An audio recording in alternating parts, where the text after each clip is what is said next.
Hello and welcome to another MovieBoozer.com virtual pubcast. I'm your host, Ken Ekman, and today we've got Bill A, Bill Hey. L, Hello. Bill L, not the Superman, not a Superman, or not a resident of Krypton, rather. I fucked that up.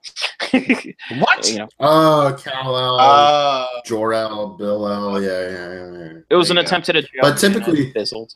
typically the L has the E in front of it, so it's even that joke can't save Justice League. it, I don't know. What do you guys think about Justice League? I don't like the new poster. I can tell you that. Uh-huh. I think the trailer went about as well as my joke. Yeah. The trailers Yeah, have been okay. I mean, they haven't been like the worst things in the world, or the greatest things in the world, but they're also not the worst. It's like a balancing act or something. Like I don't know what to make of these movies. This new movie rather, but or the movies that have come out prior, except for Wonder Woman. But I'm gonna see it no matter what. So just to say I saw it at least once. See it to say you saw it. Is it going to be a bigger disaster than BVS? I think that's kind of the bottom line question here. I don't think so. At least not story wise. It'll make less money because a lot of people were turned off by that movie. But Wonder Woman made a lot of money, so I mean maybe that will transfer over. You know, who knows? It's kind of a crapshoot at this point. But that new poster is just—it's literally just photoshopped images of the superheroes together. Like they just clipped them in. Always a bad the poster. Shape. Always a bad poster. Yeah. You're gonna like the way that movie looks. I guarantee it. I've seen people in this Red Letter Media Facebook group I'm in. I've seen people talk about like, oh, the first trailer they put out for Justice League, and the more recent trailer they put out, they've given the colors more saturation and they're a little brighter. And people are like, is this Joss Whedon's doing? Is he cleaning up Zack Snyder's mess? I don't know. And it's, well, I don't know. The whole thing. It's like, Well, it's like they traded one ugly color for another ugly color, because if you look at some of the trailer footage, there's like a scene where in the new footage, it's like this red sky, this blood red sky that they're fighting under. Mm-hmm. And in the old trailer footage, it was just dark and oversaturated. And it was the same shots. It's just they changed the colors, after however many months the trailer had been out. And so, it's like, why, if you're going to clean it up, why go more ugly? Unless you're trying to tell the story on a different level, unless you're trying to say, oh, the bad guys are taking over a little bit, so we're going to make it look like hell. I don't know. It's like Kane. It's like Kane from WWE is about to come out. Yeah, really. That's a reference that he just returned the other night on Raw. Yes, he did. So he's running for mayor too, or he's going to run for mayor. Oh, I forgot about that. Yeah, I one of the cities. Yeah, Glenn Jacobs for mayor. I forget. Is he a Republican or is he a Libertarian? Oh shit, like an independent. I wouldn't vote for him. Yeah, I wouldn't vote for him either. But I mean, like, I don't think he's a bad. I don't think he's a bad person. I just don't think my thoughts would align with him. But I like you. I like you as an entertainer. I don't think you should be running any cities, Kane. We'll just burn them down. So we didn't come here to talk wrestling. So what we're going to do now is talk about. I wish.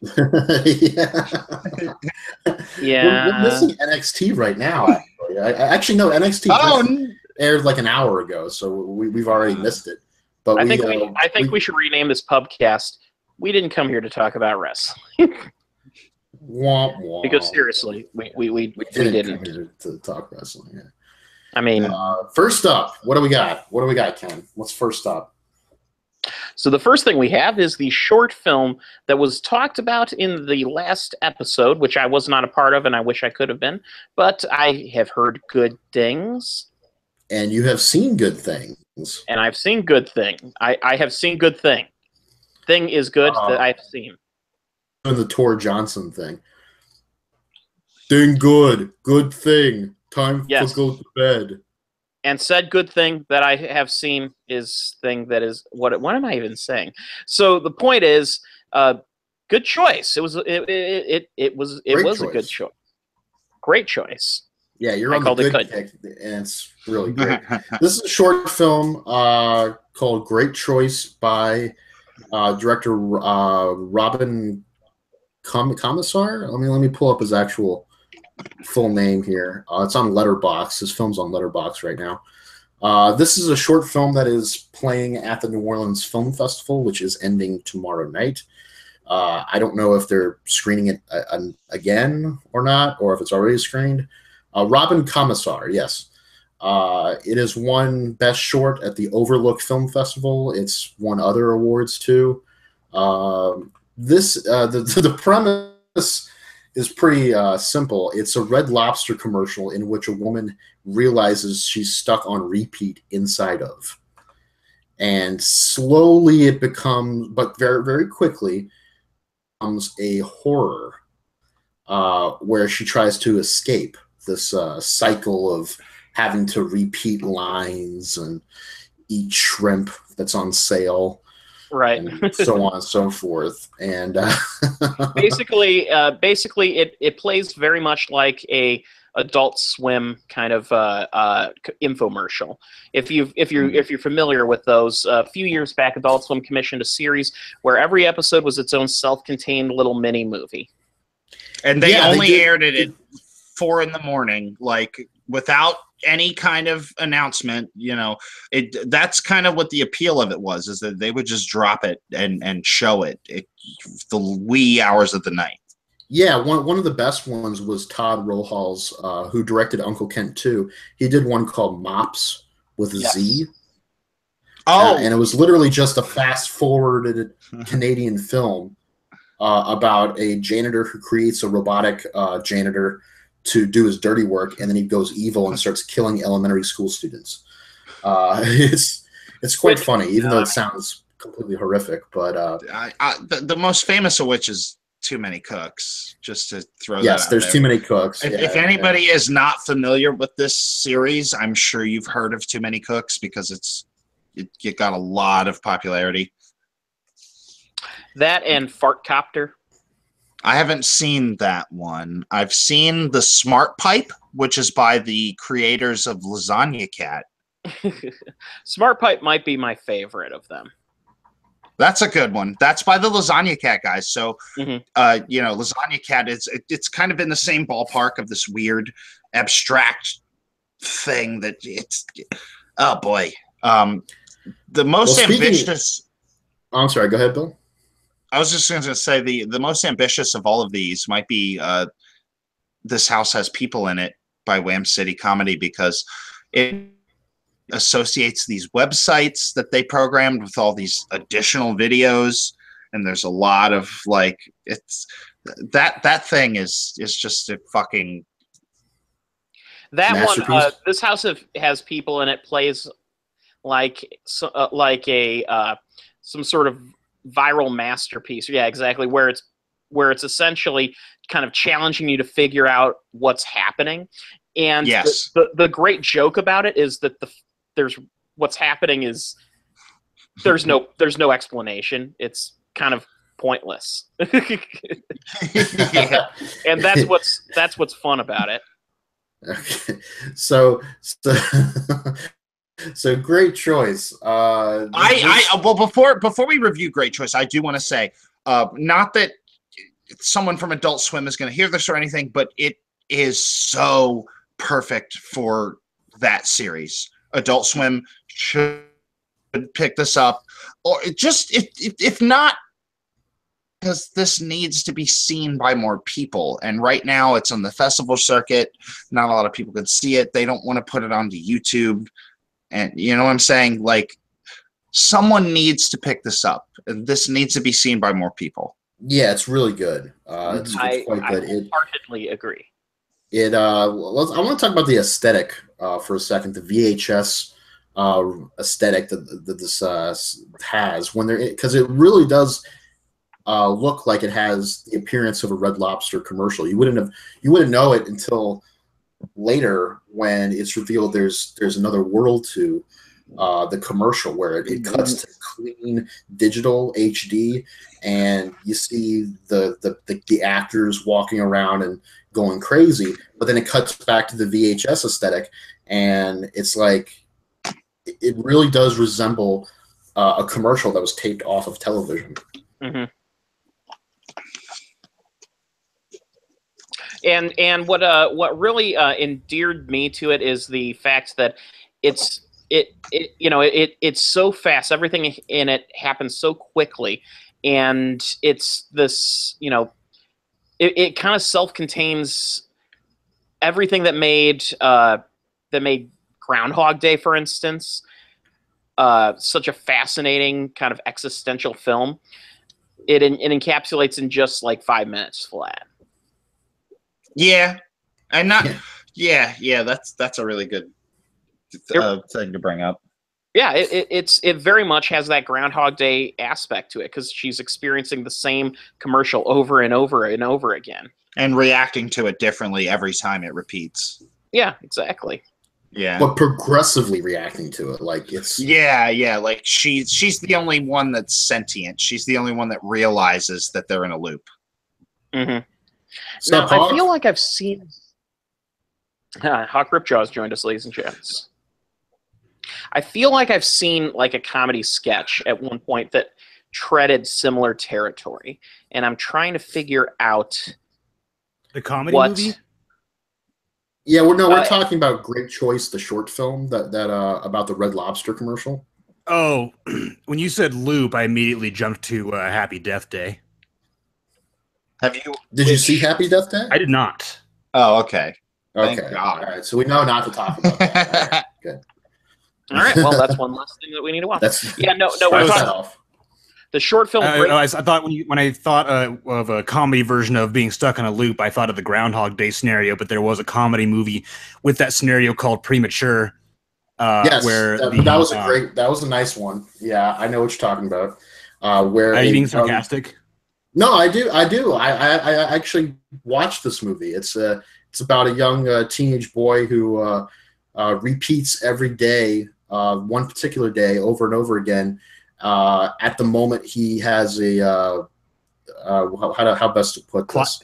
Climaxes after masturbating. Right, in the morning, and his mom catches him every single time. Yeah, that's there becomes certain scenes where there's certain scenes where he has to finish before somebody else catches him or something like that. And that's how he can repeat the day, is he has to ejaculate another time. And then, it goes back and forth. There's this one bit where he gets kicked in the nuts several times, and that kicks it off. There is an episode of the TV show Supernatural back before that show was just irredeemable fan service trash. There's an episode that pays direct homage to Groundhog Day. What is the song that wakes Bill Murray up every morning in Groundhog Day? I got you, babe. Okay, so in this Supernatural episode, it's The Heat of the Moment by Asia, and it wakes up one of the two brothers, and basically they're reliving, one of them is reliving the same day, but their brother dies, and he can never stop it. And that's the premise of the show. So again, this is a thing, the loop, the Groundhog Day kind of loop thing. People have done it in comedy before. Taking it to this horrific level, Supernatural kind of did that because one of the people keep dying in it, and the whole point of it is like, I can't stop it from happening. But with Great Choice, it adds an interesting dynamic to it, because the reveal at the end, and I don't think we should give it away, but there is kind of a reveal that adds something to the character that's trying to escape the commercial, and adds an aspect to that world where it's like, oh, is this something imagined, or was she literally stuck in this commercial? It's one of those kind of abstract type things. But when she is stuck in the commercial, it's incredibly fascinating. You could argue that the ending kind of doesn't ruin anything. It doesn't necessarily shake the world or whatever, but it does kind of pull you back a little bit. I think it's the kind of thing that, because honestly, I think like we were talking about the infomercials series on Adult Swim. I think there's a dedicated, smaller following of people that like to dissect and kind of figure out the artistic meaning behind these comedy bits. Yeah. And I'm all for that. I enjoy a lot of that dissection and insight onto that. But yes, the ending of Great Choice, I think, feels very much like, oh, you can apply a lot of deeper meaning to what's going on here. Yes. You could. Hawk, what did you think of Great Choice? I think that its Did you watch name it? reflects my thoughts on having decided to see it. Okay. Yeah, That's yeah. a great choice. I Two agree thumbs with up. that. It's for some reason I'm What do you folks have tonight? Great choice. for some reason in my mind I'm thinking Tim and Eric. Good job. Great job. Great job. Great job. Yeah. See, I said It's great. been 10 years. Yeah. It's been 10 years. Ken is I have all the Ken is brain farting tonight. He keeps confusing great with good. good job. Yeah, it's, Good job. Good choice. Good. Good. Good. it The could movie- be worse. or I could the be short confused gets good with evil. I mean, the short gets very extreme very quickly. And that's the big turning point where it goes into kind of like gore territory. That was like legitimately shocking, but because what I'm watching is funny, like I keep comparing it to the Adult Swim stuff because like it's an odd transition. Yeah. It's an odd transition. It's especially, well, it's not a transition in terms of what happens in the short film, but it's not an odd transition to compare it to Adult Swim filmmaking. No. This is almost like an interesting. Where as much as mumblecore was a thing, I think post Adult Swim or current Adult Swim filmmaking style, I think that's a thing. Even though it doesn't really have a name attached to it yet. It's called millennial humor. Is that what it is? I don't know. Yeah. Yeah, that's the. away. I mean, It's it's referred to as absurdist, but it's more of a anti-humor. absurdist. I'm sorry, it's labeled millennial, but it's more of an absurdist humor for a different generation. Okay, well, I honestly if you look at thought it was absurdist called humor now, yeah. it's not even anti-humor. It's Okay. Absurdist humor nowadays and absurdist humor of the 70s are two different things. So I think that it needs a different label for the current day. Yeah, I wouldn't even label it as millennial. I mean, maybe it is because I'm just saying I that's have an kind of the interesting, unofficial name for it. okay. I have well, an I guess- interesting I have an interesting parallel here to bring up, which is Okay. I know that Ken is going to be familiar with what I'm talking about, but I don't know if you guys are going to be familiar with what I'm talking about. Have you ever seen the Salad Days Monty Python sketch?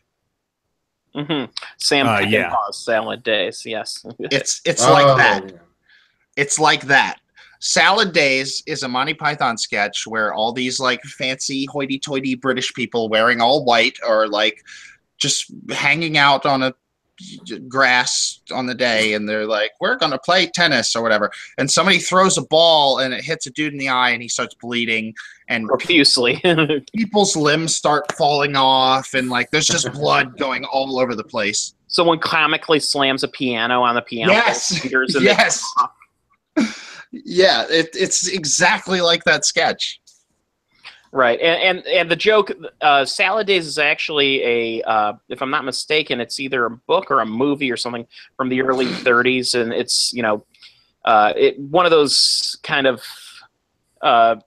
it's light comedy, and the idea is Sam Peckinpah's version is brutally violent, lots of slow motion, and So what would happen if you juxtapose one extreme with another? Yes. if you juxtaposed it, just suppose. I'll shut up. Uh-oh. Uh-oh.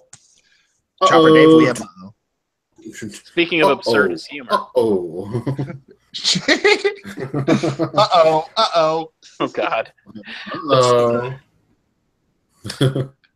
So, anyway, I think we've covered Great choice. which is a great choice. So if it's playing at your local festival, go see it. Yes, and hopefully someone will pick it up because I hope that more people get to see this thing. Absolutely. And I'd like to see more from the director too. I think he has a really good style and a really good sense of humor. Mm-hmm. All right, so Bill, you saw the Florida Project. Yes, I did. This is another New Orleans Film Festival selection. It was the opening night screening of the festival. I even took a picture with 2 other critics in front of the theater. And that's what that was. Yeah, I was me bending down and putting my hands up in the air while they stood looking stoic and nice. I looked like an idiot. That's just you me. look like the fun one. I looked like the fun, like the guy in the advertisement for the new NBC show who looks wacky. No? Maybe HBO. Oh, okay. I would say Fox, actually. Now that I think of it, not NBC. NBC's lame. FX. Fox, FXX. Oh, FXX. I'd be like the Charlie Day. Maybe more like the Mac, probably. Okay, all right, but not in a bad way. I don't everybody. even know what that means. Nobody listening to this understands the context of what we're talking about. And so the Florida Project. The Florida Project. It was a great opening night celebration, and the Florida Project really cemented everything and kicked things off really well. If you don't know what the Florida Project is, it is the sophomore feature film from director Sean Baker, who directed the iPhone shot Tangerine, which was about transvestite or transsexual. I think what's the transgender. I'm sorry. I always get this. I have a hard time with these words. I try to pick the right one. What was it between? My mind goes. Yeah, I don't know. All I know is I think transgender is the better one here. About transgender hookers on Christmas in West Hollywood, and they go on like this quest to find out who's sleeping with whose boyfriend, and it turns into something about sentimentality. It's and literally stuff. a quest to kick the ass of the person who's sleeping with her boyfriend. Yes, that's literally what it is, actually. Yeah, and then it turns into like a movie about sisterhood and being friends of the traveling pants. Of the traveling pants, yes. It's actually people have called Sean Baker's type of storytelling very humanist, and I would agree with that. It's very empathetic. It's very sympathetic. It's very evocative and provocative too. The Florida Project continues this trend, but does so in the shadow of Disney World. It takes place in a no-tell motel, which is kind of slang for a motel you go to where I'll use George Carlin's term, the sleeping fuck. Yes. or as he clarifies, more accurately, it's the fucking It's the what? He says, more accurately, you should clarify, it really is more the fucking sleep. Oh, okay. Yeah, right. All right. I get you. Which is the nicer one? No-tell motel. But is a hotel better or is a motel better? Oh no, it's a motel. Motel implies dirtier. The one they use up here when they're trying to make themselves seem special is instead of calling themselves a motel, they call themselves a motor lodge. No, okay, that's like somehow worse than motel. That's not trashy at all. Yeah, motor lodge. I would have thought that a hotel would imply prostitutes, but no, hotel sounds a little upscaly. Motel sounds like discount, dirty, fluids. All that kind of stuff. Motor lodge sounds like, okay, we're outside of Sturgis, and I need a place to crash. That's there's a 50% chance that somebody got murdered in my room yesterday. Yes, and there's still a chalk outline in the bathtub. Yeah, wait, that doesn't make sense because the bathtub's white, hopefully. So you want to be able the to chalk is black. What is it going to be about race? It's charcoal. It's charcoal. It's a charcoal outline in the. It's charcoal outline. Okay, so the Florida Project, dry erase marker, is kind of the title of the movie is kind of a reference to the secret name for Disney World when it was under construction or when it was being designed, but it's also a dual name for the motel because it's kind of a project in a way. It's a place where this particular motel is supposed to have guests, not residents. But the manager there, played by Willem Dafoe, in a wonderful performance. This is a very relatable, very father figurely type performance from Willem Dafoe. It's not crazy. He's not out of his mind. He's very responsible. He's very direct, and he cares. It's very nice to see this kind of performance from him. I think regardless of the type of performance, we are all owed at least one goblin laugh per movie with Willem Dafoe. It doesn't matter what the movie is. He does give one laugh, but it's not a goblin laugh. Okay. But it's a good laugh though. He kind of goes, but it's not a goblin laugh. It's he needs the goblin laugh in every movie. Like, we're going to Disneyland, son. He doesn't do that here, but he does do chuckle. That's good. Anyway, what I'm getting at here is this particular motel is not supposed to have residents. It's supposed to just be guests. But Willem Dafoe kind of skirts the rules a little bit and lets people who are living under the poverty line, if they have to live there, he kind of lets them get by just by paying rent every week. And one of them is a young woman by the name of Haley who has a daughter named Mooney. And Mooney runs around the hotel and the adjoining properties with her best friends who are around her age, like a boy and a girl. And they create all sorts of havoc and go on all sorts of adventures. And, their eyes are wide open and imaginative and all sorts of other words and associated. Imagineering, exactly. There is something to be said here because they do reference Disney. They don't say it directly by name because they can't, but because they probably get sued. But they are living right next to the exit for Disney World, and there is something to be said about like this place they're living in. The motel is called the Magic Castle, by the way, and I feel that's important to note because there's a scene in this movie where a South American couple are dropped off at this motel, and they are like, "This isn't Disney World. Where's the lights and where's this and that? What have you?" And the idiot's assistant made the arrangements. And this is like their honeymoon. So Willem Dafoe's trying to like give them discounts and stuff, and they're like, dude, this is like a trashy fucking sleep, So meanwhile, the kids are running around, and we're kind of seeing it through their eyes, like their perspective a little bit. Mooney especially, she's a very whip smart character and actress. Actually, I think this may be her first movie, or at least her first big movie. I don't know her name off the top of my head, but I'm sure Ken will pull it up on Wikipedia. Mooney is played by Brooklyn Kimberly Prince. Yes, that's her name, and she is a delight in this movie. She's constantly up to something. She's always happy for the most part. There are some scenes where she has to express a little bit more than just happy and adventurous, and those scenes are very powerful. Not just because we mostly get adventurous from her, but because she's able to emote so well.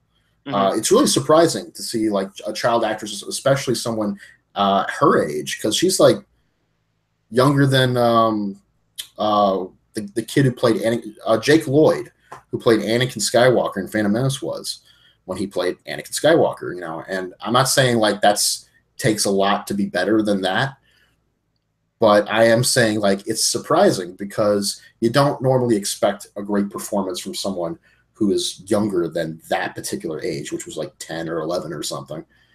And I think she's like, what, 6 or 7 here? Something like that? Yeah, I don't have a specific age here, but That's about where she's at. And in the movie is essentially one adventure after another, going through abandoned properties and running amok in the motel, you know, like causing trouble for Willem Dafoe, but Willem Dafoe kind of brushes it off. You know, he's like, they're just kids. Hawk, you should really love this movie. Yeah, it sounds good. Well, specifically it's really because you, much like some other people I know, are absolutely obsessed with crappy motels. Is that true? Yes, I am. Well, I mean, yeah. This isn't the worst motel. It's just it's not like a John Waters motel or anything, but it has its eclectic personalities all throughout. Let's put it this way. Later tonight, just ask Hawk to send you a link to the wonderful YouTube series that what is it called again? I'm sorry, Hawk. Another Dirty Room. Yeah, Another Dirty Room.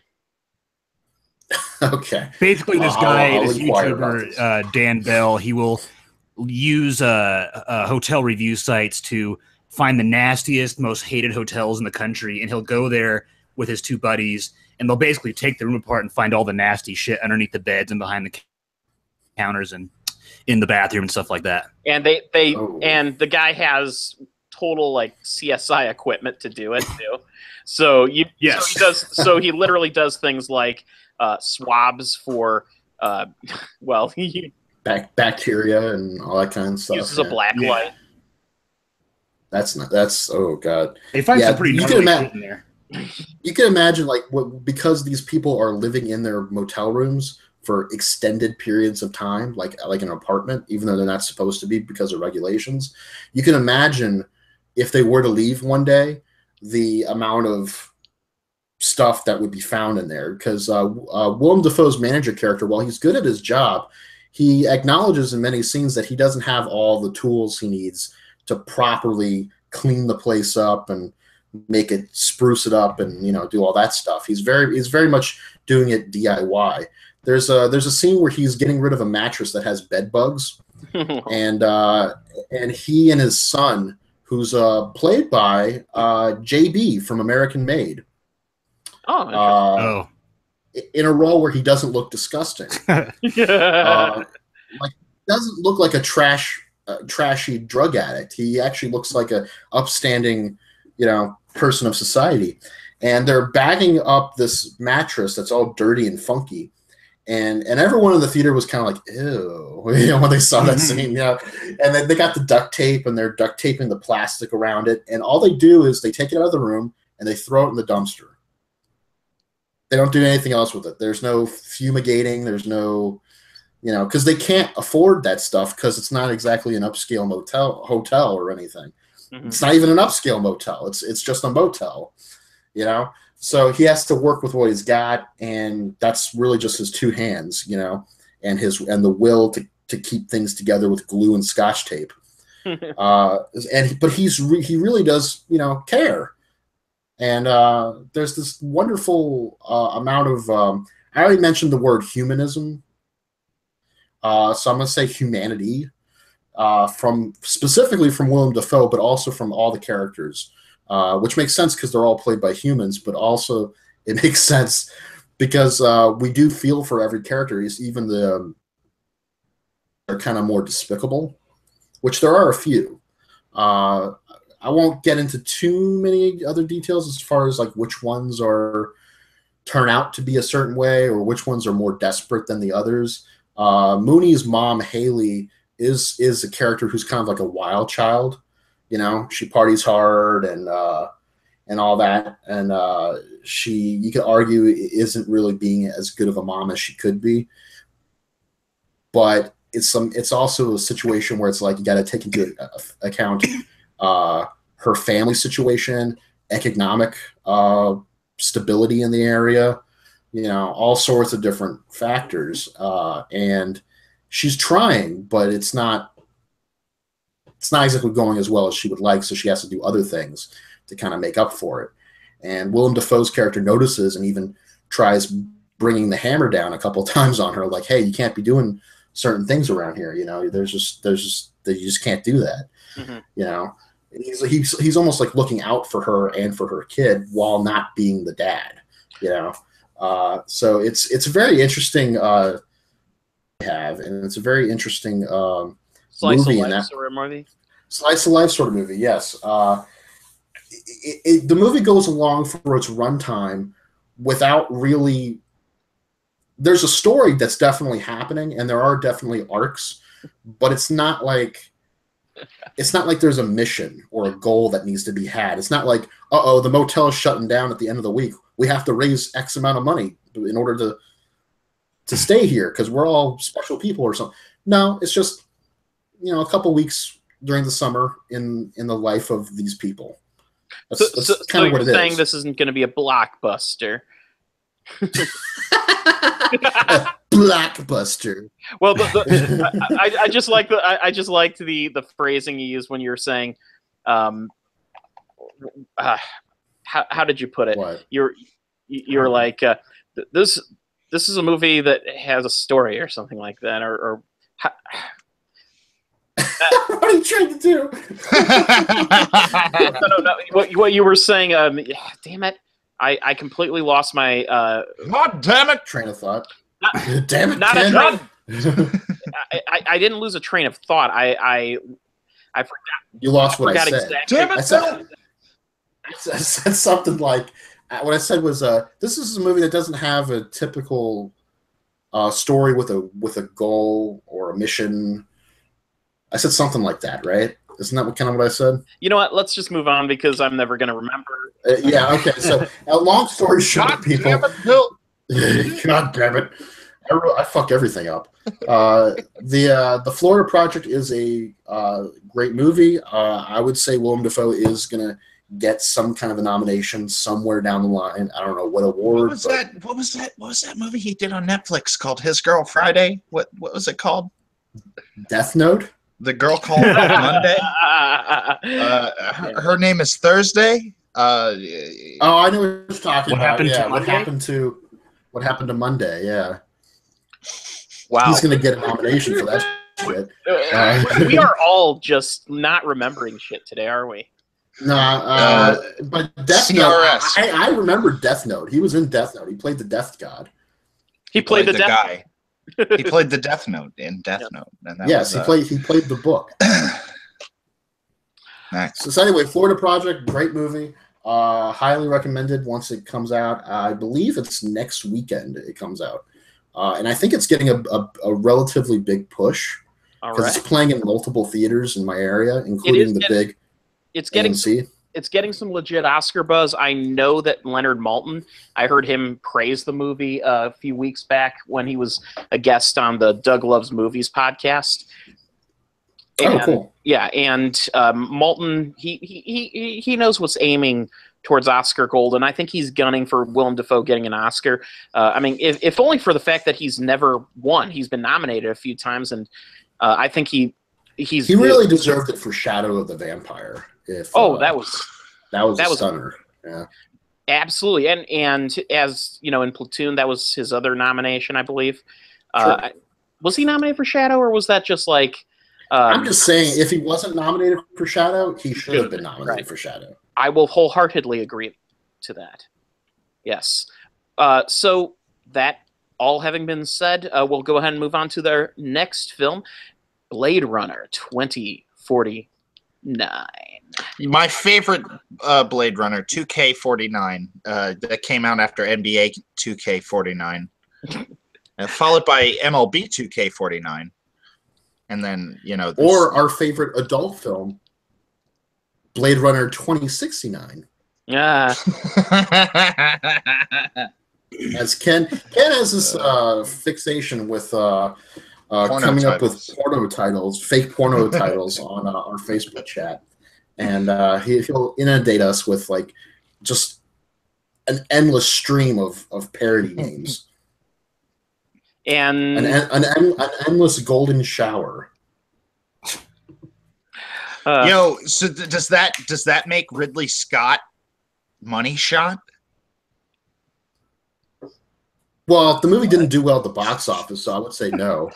Oh, I predicted that this would flop, and you were absolutely right, and I feel You were bad. correct, yeah. People like it. People like it. It's wonderful, but it's also one of the more expensive cult films ever made. Like Tron Legacy, but Tron Legacy made its budget back. So. At least Tron Legacy in its marketing campaign and everything behind it, they really worked towards making it feel like like something that thing you liked. It's coming back. Well, not just that, but in the marketing campaign and everything, they didn't advertise it as a cult film. The Blade Runner advertising said nothing more than this is a movie that is. Hey, you know that movie that your college roommate told you was really great? We're making a sequel to it, and I hope that you come see it. Please give us $11.49 to come see this movie. Oh, you're remaking In the Soup? What is that? I don't know what movie That's that is. a Steve Buscemi movie that's obscure. Yeah. It was an independent movie. Never mind. Wow. In the Soup is almost as obscure as like throwing out a Art School Confidential. I've seen that in Blockbuster. Yeah, by the way, In the Soup is getting a restoration. Oh yeah. Kickstarter, Indiegogo did really well, and so it's going to get restored. So Blade Runner 2049. So wait. When are we getting In the Soup 2049? Oh, No. that would be. Yeah, a decrepit Steve Buscemi. It's like, howdy do, fellow kids. I'll tell you what, Bill, ask us again in 2049, huh? When we're still doing the Pubcast. Oh, Yeah, no. We've already landed on Mars, but the Movie Boozer guys are still doing the Pubcast. Yeah. Oh! Well, by then it'll be the Wait. Cut all this. Fuck Blade Runner. Bill Arsenault's on Rotten Tomatoes, and I want to give him a fucking round of applause. I don't know if we've done that formally or whatever, but I saw Bill Arsenault on Rotten Tomatoes. You finally saw that? I don't know. I thought I mentioned it on Facebook. You might have, but I don't see everything that gets posted in the Facebook group because it just gets maybe muddled. not in the chat, but I think I did mention it on my timeline. But thank you. I did not see that you mentioned it, and now that you mentioned it, I'm going to look it up immediately because, you know what? I'm only connected to Rotten Tomatoes through Film Threat. Yes, okay. But thus far, that's how I got the affiliation with them. How I became aware of it was looking at Silvio on Rotten Tomatoes. Oh yeah, my review. There aren't a lot of reviews for Silvio on Rotten Tomatoes, so your name came up pretty quickly. And congrats. Yes. I'm right. sorry to like pump the brakes on the Blade Runner conversation, but I do want to say congratulations. Congratulations. Back to Blade Runner. I'm right, so happy. I do appreciate it. All right. I think that's cool. Yeah. Very cool. Blade Runner, Harrison Ford gets killed again, just like he does in every modern film, except for Indiana Jones. Until they remake Indiana Jones again, and then he gets I'm just going to say a spoiler alert because it's going to throw. It's going to disrupt you. He does not get killed. Well, he did get killed because he was at Comic-Con and. One person just asked him, just kind of being a jackass. He's like, "So are you coming back to all your old franchises just to get killed off?" And he like just paused for a second, and he leaned forward and said, "You bet your ass." And then that was all he said about that. That's my grandpa. There's this misnomer that people have out there of Harrison Ford being just a complete jerk, very cynical, bitter old man. When in reality, he's high as hell all the time. I've heard that. Yeah, I've heard he's a big weed guy. There's the story that I heard, in which like a guy who was a driver for Pinewood Studios, picked up Harrison Ford, and apparently for the entire duration of a film shoot, every day he picked up Harrison Ford would just light up in the car, and he wouldn't even open windows. He would just smoke the thing out. I just keep thinking about Air Force One, and I'm thinking like he's on the set of Air Force One, and he's just there smoking a joint, and the actor bursts in the room playing the terrorist, and he's like, Gary Oldman, you mean? Get off my plane! Get off my plane! hey man, I don't want no problems. Get the fuck off my plane. He's just giggling the whole time, man. he's like the dude from Big Lebowski. It's like what does he say? Dude abides. No, not that. When he quotes George Bush at the beginning of the movie, he says, "This aggression will not stand, man." Well, he says we will not negotiate. And by the way, this predates the George Bush administration by several years, so it's. I think he means the George H.W. Bush. Yeah, I made the Kessel Run. This aggression will not stand, bro. Mm-hmm. Oh, by the way, the next Star Wars story is going to be called Solo. I hate the title, but whatever. I don't care. It's such a creative friggin' title, isn't it? Yeah. Phil Lord and Chris Miller would have made a better movie. This is they may have. We will never know, really. Phil Miller and Chris Ant-Man. Ant-Man is a good movie, but Edgar Wright would have made a more creative Ant-Man film than Peyton Reed did. This is the same thing, I feel like. Ron Howard is completely capable of making a fun movie, but Phil Lord and Chris Miller would have made a better Han Solo movie. Yeah, supposedly they got sold out by their actors. The actors went up to Lucasfilm and were like, yeah, they're making this into a comedy. Is that what this is supposed to be? And this is the rumor. They were making like a Kathleen Kennedy was like, fuck that.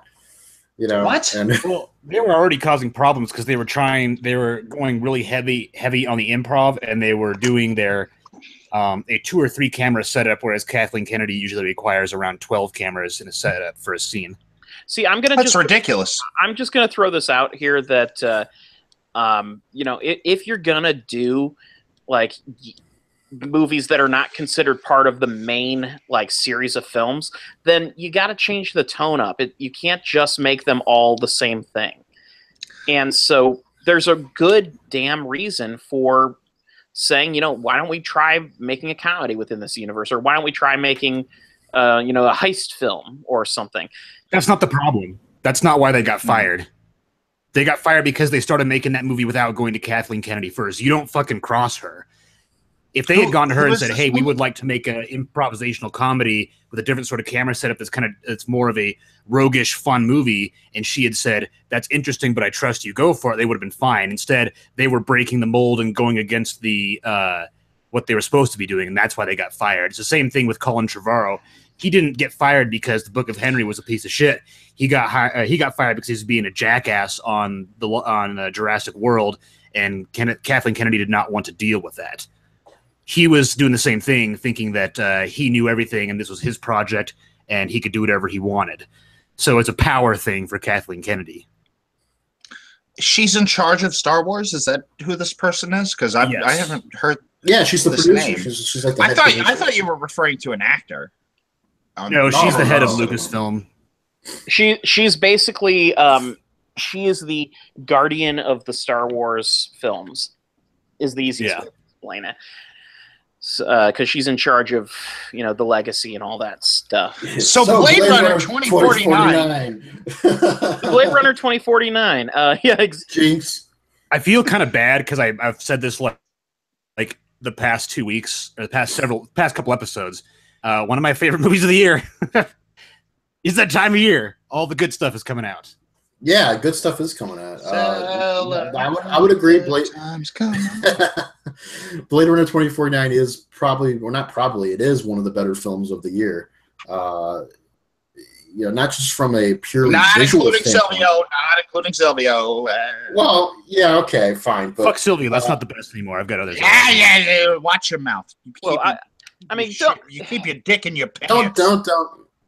Ouch. Don't fuck Silvio. Silvio's fine. Geez, you don't have to be... Silvio is beyond fine. Silvio is beautiful. Yeah, Yeah. yeah, it is. Sylvia's a great movie. It really is. But Blade Runner 2049 is a Is a more great movie. Is a great movie. Aside more from greatness. people will say this movie looks pretty. It's visually spectacular and all those phrases. I think beneath that, it's got a lot. It's got a lot more going for it too. I think my favorite even more so than the original, possibly. I have my a question. favorite thing about it is that it's the original Blade Runner in this movie established this huge lived-in universe with so much potential and backstory and texture, and there's so much that led to the world or the state that it's in right now. And because it just tells very human stories. And dare I say that it's nice to finally get a movie that actually has something to say within that universe. Yeah, it's not just world building for the sake of building a world. It's world building as a very effective backdrop to human stories. I have a question, which is regarding the Terminator 2 aspect of this movie. You can watch Terminator 2 and know nothing about Terminator and get a great movie experience out of it. Oh, yeah, I think it would help if you had seen the first Blade Runner, but it's not make or break. Is it, like I said, I think Terminator 2 is a good comparison, right? Yeah, I actually... it's a good comparison. I mean, you would benefit from reading a rundown on the original Blade Runner. You do not have to see it. And most of what you really need to know is already discussed in 2049, as long as you're paying attention. Another one of the big things is that the big mystery of the original Blade Runner is whether or not Harrison Ford, the robots in the world, and this... What? Replicant. Right. That's. I mean, I said replicant, and then I clarified it for anybody. But I just think of Aqua Teen Hunger Force and Shig's deformed clone, the replicant. But this movie lets that. It's a perfect clone. So Blade Runner 24. I suppose it looked like this guy. Are you insane? Get killed in stereo this Christmas. Yes, he's got the stereo coming out of his body. Okay, we really do need to talk about the actual friggin' movie, guys. All right, so Blade Runner has it lets electric sheep. There's a lot of electric sheep. They're all over the place. That is how they make their money, right? Bill, can you say that in Donald Trump's voice? There's a lot of electric sheep. It's unbelievable how many electric sheep there are. Donald J. Trump presents a rating of Philip K. Dick, Electric Sheep.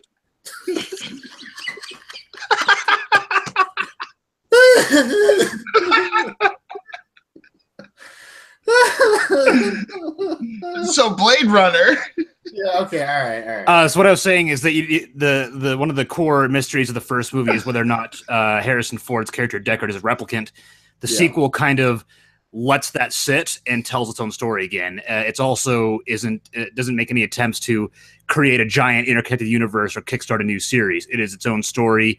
It is a sequel to the original film in the best way. So to answer your question, you do not have to see the original. And really, I mean, we talked about it on the chat. The original is a very good movie, but it has its issues for sure. The main, it's depending on which of 5 cuts that you watch, and that's one of the problems. One of the problems is there is no definitive cut of the original, and so there's so much argument as to what the movie means.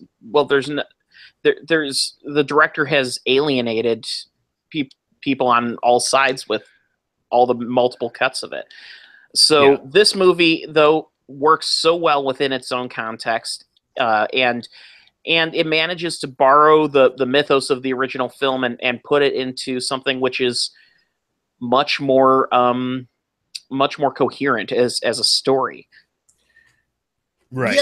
Yeah, much more coherent as a story, but also very heavy as a story. What I mean by that is it's not just detailed, but it's asking a lot and bringing up a lot of questions.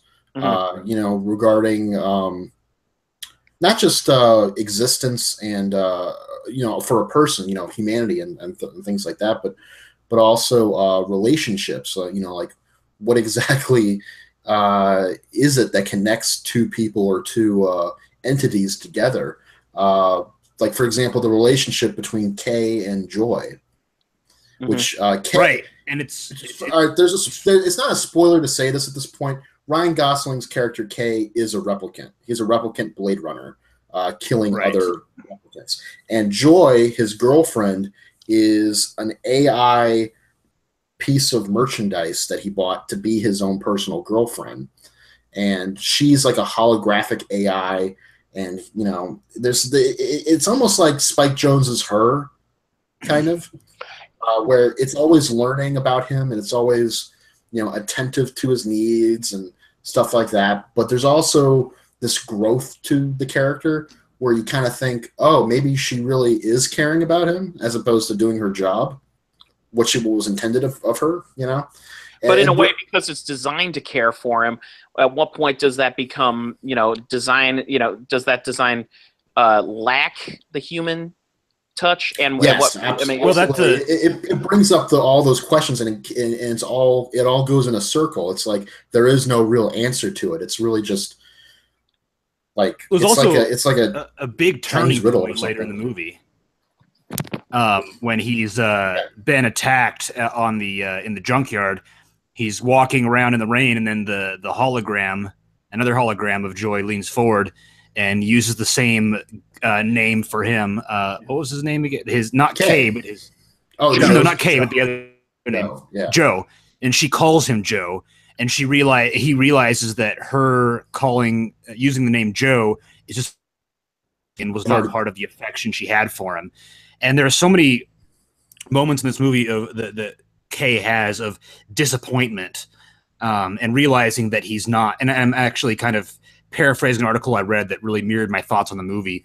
It realizes that he's not special, but the fact that he isn't special is what makes him human, which itself is special enough. Exactly. This isn't your typical like big Hollywood, the chosen one kind of plot line. He is not the chosen one whatsoever. I mean, no, he's a decoy essentially in the grand scheme of the plot. But that raises other questions for people that haven't seen the movie. But what I'm getting at is he was meant to be a diversion. He was meant to be someone that would not be a problem or whatever. You know, he's not special because he's a manufactured product. And that's very heartbreaking for him. I mean, he does feel that, you know, even though he doesn't necessarily show it a lot. There is kind of like this machismo to his character that doesn't quite emote outwardly. That could be inherent in Ryan Gosling, though. But he's in total drive mode here. Yes, but you can still feel it for him. Yeah, and it is heartbreaking to see it, you know. I haven't seen the film, but I have seen Drive, and it seems like for him to kind of get back into that kind of acting persona of like dark and stoic, like that works for Blade Runner because it's kind of a detective type story. Am I wrong? Yeah, he's actually detecting. Okay. He's actually investigating in this movie. He's actually doing his job. He's not Harrison Ford just going around shooting people. Yeah, this is more noir than the original movie was. That's cool. Okay. The original may have looked more like a noir with the shadows and this movie looks more like tech. But this movie has more noir elements, yes. Can I speak on the original for a second in a very strange way? Sure. So I was born in 1988, which was years after that movie came out. But I grew up with the Super Mario Brothers movie and Judge Dredd and, you know, whatever. I haven't seen Dark City, but, you know, these movies that really ape off the set design of the original Blade Runner. The original Blade Runner set the trend for what sci-fi cities could look like. Oh, absolutely. Yes. And I've grown up with all of this. Basically the lesser knockoffs, because like I said, from what I understand, Dark City is the only one that really holds up. Oh, I wouldn't call Dark City a knockoff in any way, shape, or form. It's okay. I don't know about that movie. But when Super Mario Brothers and Judge Dredd, those are like my two examples here. And those movies, I love those movies and I enjoy those movies. but they're schlocky fucking 90s mainstream movies. But it's like, yeah, they totally aped off that set design. And that's, to an extent, that's true. It definitely has that Blade Runner-ish kind of universe.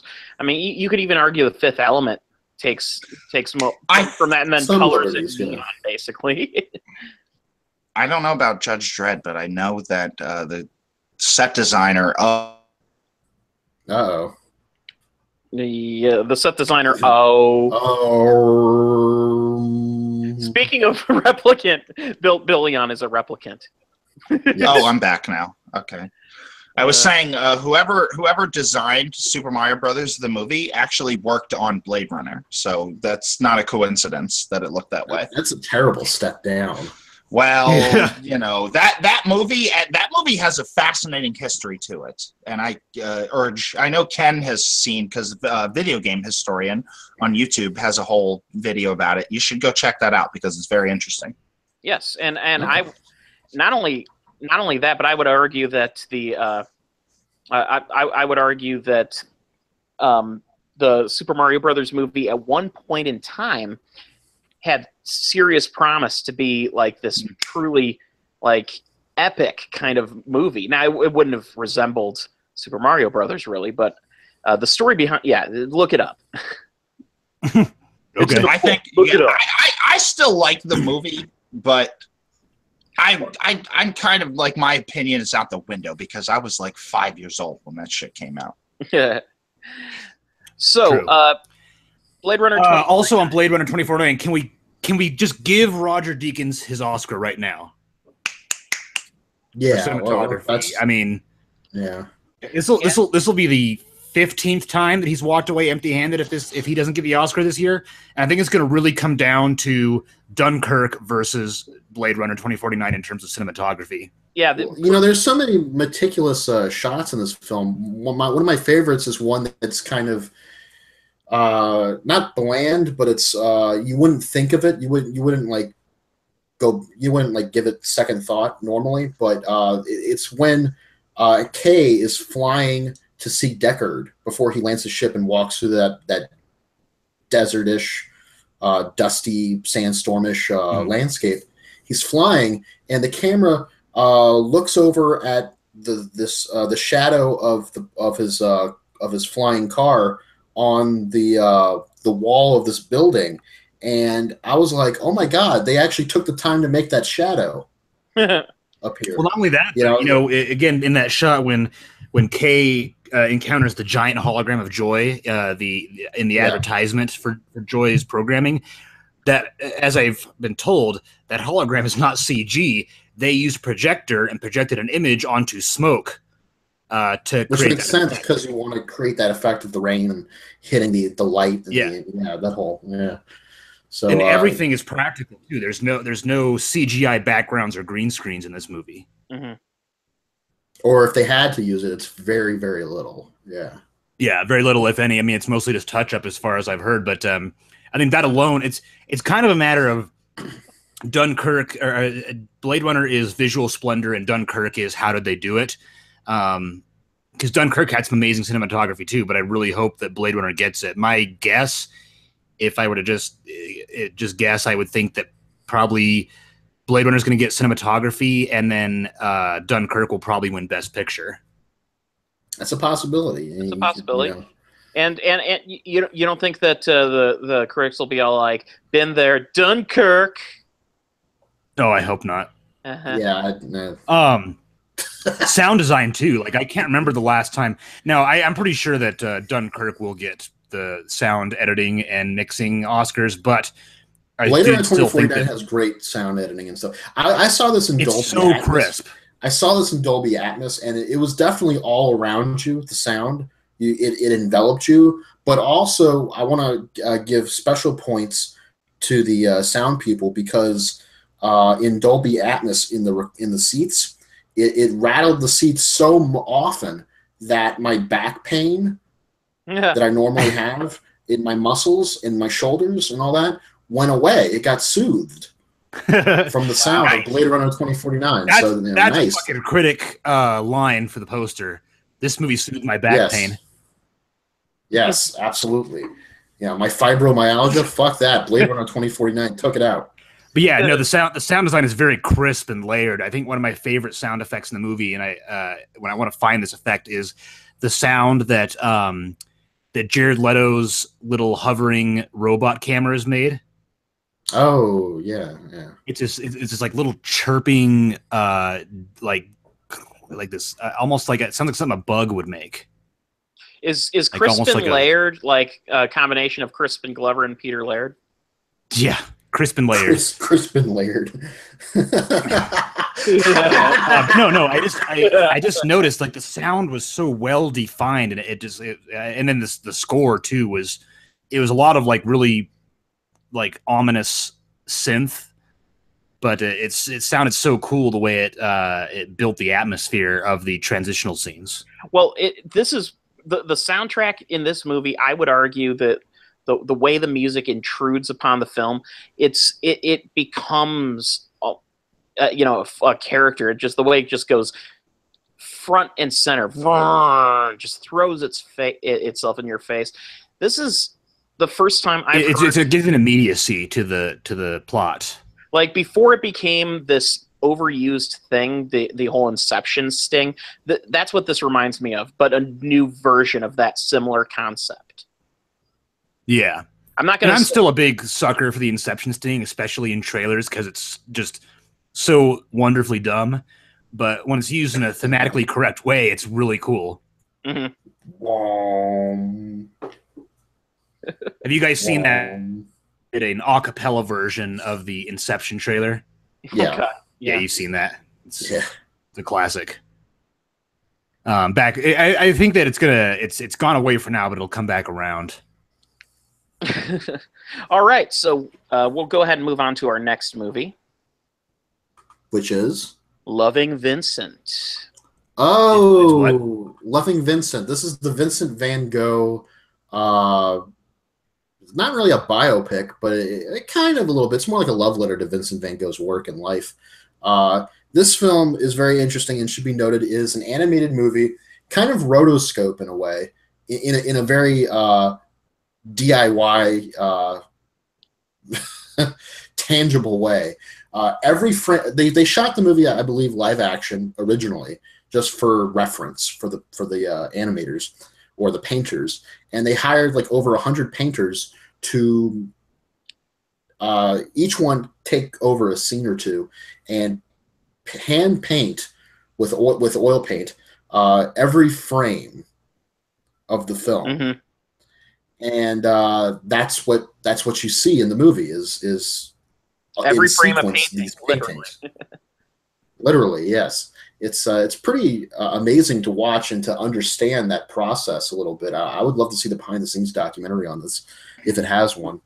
No, I saw it this morning.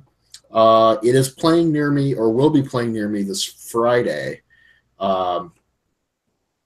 Excuse me. And I was really surprised by this because a lot of critic reviews thus far talk about how it technically it's well made, well crafted, all that stuff, but they kind of feel the story is lacking a little bit. I didn't really get that at all. I felt everything was pretty good about this.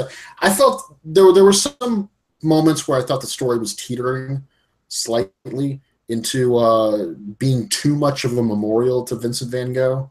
Like maybe it was going a little too far and being like in praise of this artist. But then I was like, no, that's pretty appropriate, no, that's okay to go that far. It tells the story 1 year after Vincent Van Gogh's death of a young man who was tasked by his father, who is a postmaster, with the mission of giving the last letter Vincent Van Gogh wrote to his brother Theo Van Gogh. Now, this guy goes to meet someone, and that person says, Theo's dead. You have to deliver it to someone else.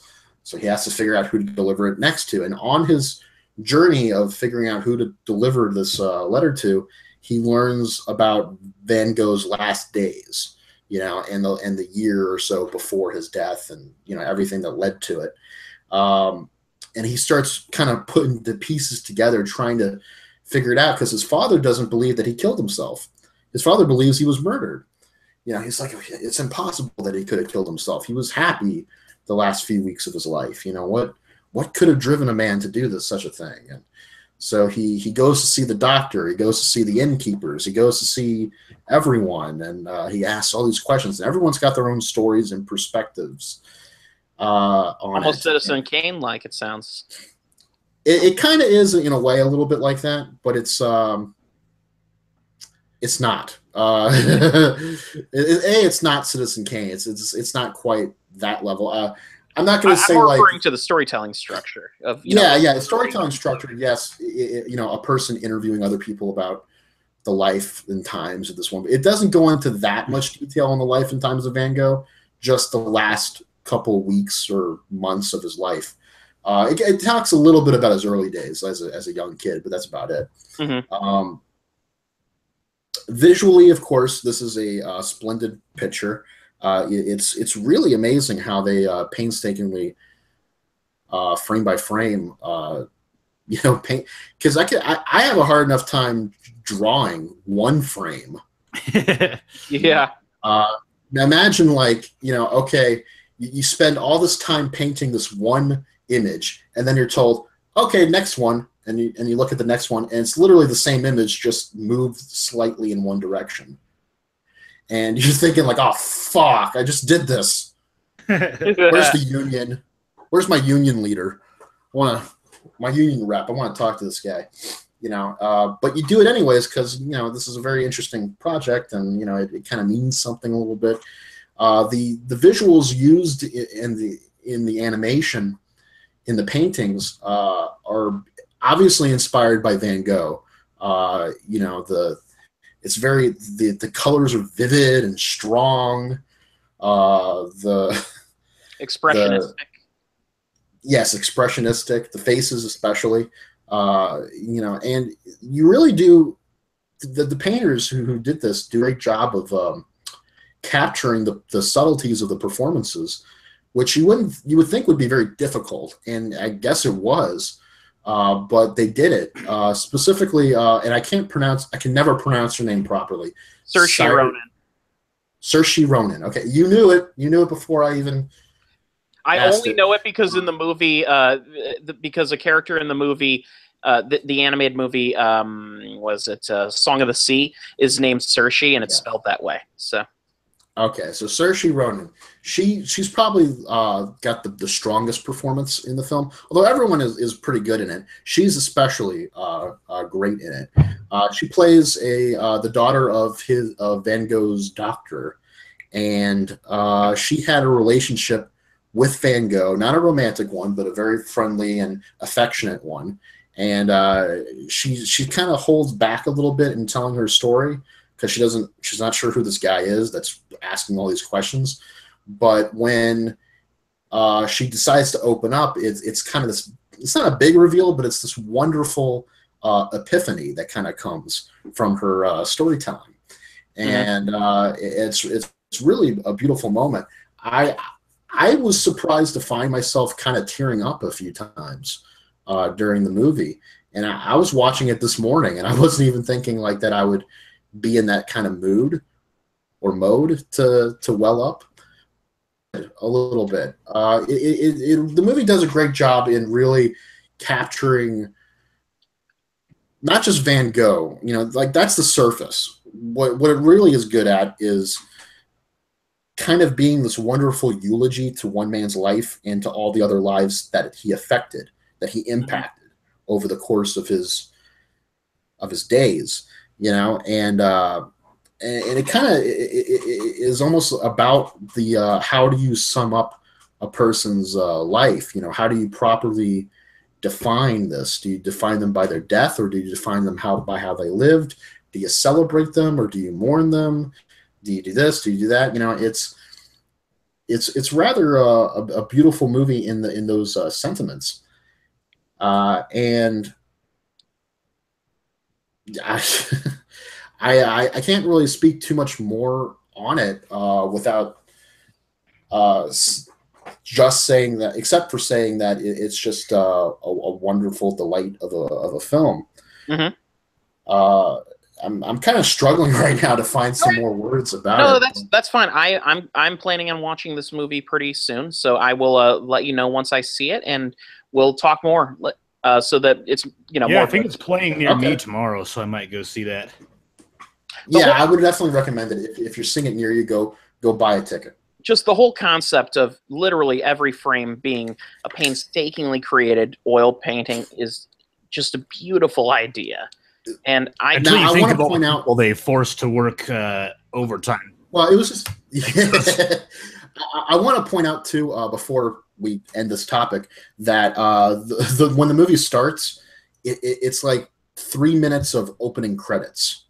Mm-hmm. And I'm not talking about credits like title credits. I'm talking studios and production companies.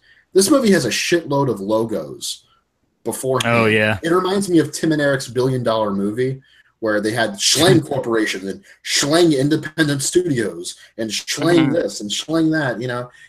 And each one has its own music to it. It's like its own brand or something. It's just like that. It's like so many hands were in so many pockets to make this movie, and I thought that was very fun. I was like, all right, get on with it. I was almost tempted to hit the fast forward button, but thankfully I didn't do that. And then I've taken to counting the number of studios involved in movies because as the studio system is rapidly kind of dying, more and more independent producers are coming up, and it's just one of those things where it's more and more movies have tons of production logos to them. Right. Yeah, everything is just more studios joining together. Like Blade Runner 2049 was a cross production between Scott Free, a couple of different production companies and two or three different distribution companies. And especially now that the Chinese market is getting in on movies, there's so many smaller upstart Chinese production production companies that are getting involved. So that's something that's kind of part of the new voice of cinema. Nouveau, yeah, very much. Cinema Nouveau. That was a Bowfinger reference. Heavenly Loving Vincent. Go see it if it's playing near you. Lovely. I will. Lovely. As Medea would say. Lovely. I'm reviewing that this weekend. Oh, God. I kind of when it came time to divvy up the reviews, I was like, Geostorm and Medea 2. I will fall on one sword or both, and it's Medea. I'll be they didn't give you Geostorm? Oh, I'm sorry. Well, Geostorm and Medea were coming out on the same weekend, so that's probably why. Otherwise, I would have had to review them both. But you're still going to see Geostorm, though, right? That's. Yeah, I'm going to go. I might go see that tomorrow night. So it's not getting press screenings, it's not getting advanced screenings, and it's not getting a Thursday night screening, as far as I know. Oh shit! So I guess I'm going to see it. So yeah, it might get a Thursday night, but from an article I read, it said it's not getting early Thursday night showings. It's just going to open on Friday, like out of a void. It's going to fall such a weird movie theaters like a sack of wet cement. Well, it came out like when I first heard about it, I was really excited, and there was no trailer for like a long time. All I heard was satellites that control the weather get commandeered by terrorists, and Gerard Butler has to save the president's daughter. I was like, yes, I want to fucking see that right now. Unfortunately, Aaron Eckhart is not playing the president. I would have loved if this was like an offshoot of the Olympus Has Fallen series. Kind of playing the same fucking character, pretty much. But however, hurricanes are falling. Actually, they are. There is going to be a threequel to the Olympus Has Fallen series. It's I can't remember what it's called, but it's based on. It's going to be Air Force One being taken over because that movie's never been done before. Yeah. Air Force One Has Fallen would be a great title because I think it's like Eagle Has Fallen or something like that. Oh God, yeah, I think you're right. That sounds accurate. It does. All right, so the next movie But, on our list. Of Unknown Origin? Are we going to talk about it finally? Well, before we get into Of Unknown Origin, because we've still got a few more new movies to go through, Hawk, The Mountain Between Us. You saw it, didn't you? What? Saw what? No, you guys, actually, to be honest with you, the reason I've been kind of quiet is you guys have been cutting out the entire episode for me. I'm getting like maybe half of what all of you are saying. Did you see The Mountain? I'm just going off Between Us? context. What? The Mountain Between Us. The Mountain Between Us. Okay, sorry. Did you hear what I was saying about cutting out and stuff? Yes. Okay, yeah. That's why I've been so quiet, because I'm just piecing together context in my head before I respond to something. Are you guys hearing each other well enough? Yeah. That's so weird. I don't know what's going on then. So are you going to answer the question? Did you see The Mountain? Yeah, I saw The Mountain Between Us. All right, thank you. All right, tell us about it. It's got Idris Elba and Kate Winslet, I think. The Foreigner. What? Nothing. I was trying to move on because you sounded so enthusiastic. No, okay. It's not a good movie. Okay, so I'll tell you about The Mountain Between Us. There's a doctor, the surgeon is Idris Elba, and then Kate Winslet is going to get married, and they find out that all the flights out are canceled because of the weather. So what do? They go to Bow Bridges and say, hey, can you fly your tiny-ass plane across this huge-ass storm so we can get home? Kind of disregarding the reason that all of the flights have been canceled. Yeah. So Beau Bridges and his dog go up in his twin-engine plane with Idris Elba and Kate Winslet, and he has a stroke and dies, and the plane crashes, and they're stuck in the wilderness with the snow. All they have is each other, and they start to fall in love. So this is the Gerald's Game of mountain disaster movies. No, not at all. This is a survival movie and a love story, but it tries to be both at one point, and then it decides, fuck the survival story, we're just going to have a romance. And so you have a semi-decent survival story in the first half, and then that's kind of just all tossed away in terms of building these characters' relationships, and really doesn't work at all. Because when the survival elements are in play in the movie, it downplays the relationship between the characters. And when the movie's trying to focus on the relationship and the developing romance between the characters, there's no stakes anymore. Last bet, because you're pretty confident they're both going to die or both going to live.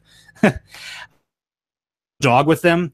The dog is in any danger. It's shown that it eats once, and then the dog it just survives because it's a cute dog that needs to survive. There's no stakes in terms of the dog either. The one thing I kind of liked is that it generally tries to keep things kind of light. Like the characters joke with each other. They have quips. And when they talk about dying, it gets kind of heavy, but they still try to, since they have this new friendship and burgeoning romance, it kind of keeps things from being too heavy, which I sort of appreciated until it just got way too far on the other end of the spectrum. Mm-hmm. And then it ends with one of the stupidest endings I've ever seen in my life. And I will tell you this ending because I don't think any of you guys are going to watch it. Am I right? No. Where did the Bills go? They both muted themselves. Yeah, I don't know. I noticed. Anyway, so neither of them care about the mountain between us. Yeah, I guess not. Idris Elba's character, he talks about how he was married. It later turns out that his wife died, so he's a widower, and he's actually slowly starting to really, really fall in love with Kate Winslet's character, but she's still going to get married. And after they are rescued, or however the fuck it happens, I can't even remember how they got rescued. Oh yeah, they make it to a logging camp, and they go their separate ways. And Kate Winslet goes on with her life, and Idris Elba goes on with his, but he's still very sad because he wanted to fall in love with her. Also, it's worth noting there is a scene where the two of them have sex, and it has been at least a week since they have bathed, and it was hard to watch that scene and not imagine how gnarly that would be. It's just kind of like, whoa, gross. But anyway, they're rescued, and Idris Elba cries, and he's sad, and he takes a shower and cries in the shower and shit like that. But then she calls him a few times and he never picks up. And then she sends him a picture because she's a photojournalist. She took a picture of him asleep after they had sex and sends it to him. And then he sees it and then he calls her and, and they meet up for lunch. And she was like, how come you never called me? And he says, how could I call you? You were married. I couldn't call you. And she's like, and she says, well, I didn't get married because I couldn't do it. Oh, and God. then at this point, you fucking know where the movie is going, but it still gets worse. They leave, and then after all that talk about falling in love, he's like, well, fuck it. No, we weren't falling in love. The heart's just a muscle anyway, right? And they walk away. A written actual line. I did not paraphrase. It's just a muscle anyway, right? That's almost exactly what he says. Maybe without the right, but he does say the heart is just a muscle anyway. They turn around the corner and they both start walking away, and they both start crying as they're walking away, and they both stop at the same moment, and then they both turn around at the same moment, and they rush at each other and throw themselves in each other's arms, and there's a hard cut to credits. This is the mountain between us, right? Yeah. So wow. Yeah. That's pretty bad. It's really bad, right? That's how you end the movie. Are they still? Did they get off the mountain, or because I had to cut out for a second? But I mean, like, okay, they get rescued and they go about their lives. And Kate Winslet's character, who's supposed to get married, doesn't get married, and Idris Elba thought she was married, so he never called her, even though he was falling in love with her on the mountain. And then they meet back up and they decide. Then they do that whole thing. Okay. Even though there was some mountain between them. Yeah. They were on the mountain. It was never between them. It was alongside them. It was between them, as in they both were mounting. Oh yeah. A mountain. Wait, they were both mounting each other? Like that's. Oh, they had like a gross, nasty. So not The Showered Foreigner in Days. 2017 action thriller film starring Showered in Days, directed by the man named Martin Campbell, who famously directed the two of the better recent James Bond films. I say and recent. Green Lantern. Oh yeah, and Green Lantern. Yeah. I'm not saying he's a genius, but he's at least capable of doing pretty good action movies. Yeah. When it's not Green Lantern. Okay. So anyway, am I the only one who saw The Foreigner? Yeah. I didn't see it. It's passable, like straight to Netflix fare that somehow got a theatrical release. Well, let me ask you, like Jackie Chan looks like he's back at it, doing his own stunts, or at least most of his own stunts. Yes, and Pierce Brosnan looks like he's mostly hanging around an office. Yeah. Except Pierce Brosnan is what makes the movie really work. His performance is solid in this movie. Okay, so what is the plot of The Foreigner? It's like basically a terrorist attack, and it kills Jackie Chan's daughter or something? Yeah, and then like Pierce Brosnan is also doing his own political shenanigans, and Jackie Chan does semi-terroristy stuff. I say? Scare him? What? I said, since I saw the movie, I may as well be the one who mentioned the plot. I always give my own account from what I know of the trailers. Yes. Yeah. So how right am I? Well, let's see. So Jackie Chan's character is at the beginning of the movie. He's a Chinese father living in London with his daughter, who clearly they established that he is, that he's a first-generation immigrant and that she is a first-generation Chinese British English citizen, because she has a serious London accent, and basically he's taking his daughter to the store to get a prom dress, and she runs into the store because he has to go park, and while he's attempting to park, the store explodes. That sounds weirdly hilarious in the wrong context. Well, it's not. I assure you, this is the darkest aspect of the film, in that it revolves around a horrible terrorist incident, and yeah, but it's I just pictured like Jackie Chan just driving around like a fucking giant Walmart superstore parking lot trying to find a space, and there's one there, but then somebody else pulls into it, and then he finds another one, but it's actually a motorcycle parked there, and he's just kind of tooling around trying to find an open parking space, and then. And he argues with the bicycle messenger and stuff like no. Yeah, none of that goofy Jackie Chan stuff happens in this movie because his daughter is murdered by a group calling themselves the Authentic IRA. Basically, it's this organization that is claiming to, that they basically that they are the real the real generation of Irish Republican Army members, and even though for years there's been a peace between the British and the Irish, the Northern Irish, this group is trying to unseat that, and so Jackie Chan's character he is completely distraught, and he starts watching the news, and he sees offhanded Pierce Brosnan's character appear on television and denounce the situation, while at the same time he becomes suspicious that Brosnan has something to do with it. This is where the movie fails, because they utterly fail to give smoking gun information to Jackie Chan's character that makes what he's about to do seem okay. Basically, at this point in the film, all you know is Pierce Brosnan used to be a member of the IRA back in the 70s, but for years has been committed to peace and is simply, is simply a guy who's caught up in, this situation where terrorists who are claiming to be part of his old organization are, propping this, this situation up. And Jackie Chan goes on a friggin' crazy revenge thing where he's basically ruining Pierce Brosnan's life and the life of the people around him, to the point of there's the scene where he sets these violent traps, like spike traps, and a guy gets his feet impaled on them and shit. And only after a series of horrible terrorist incidents that Jackie Chan commits against Pierce Brosnan do they finally reveal that yes, his character is actually dirty. Mm-hmm.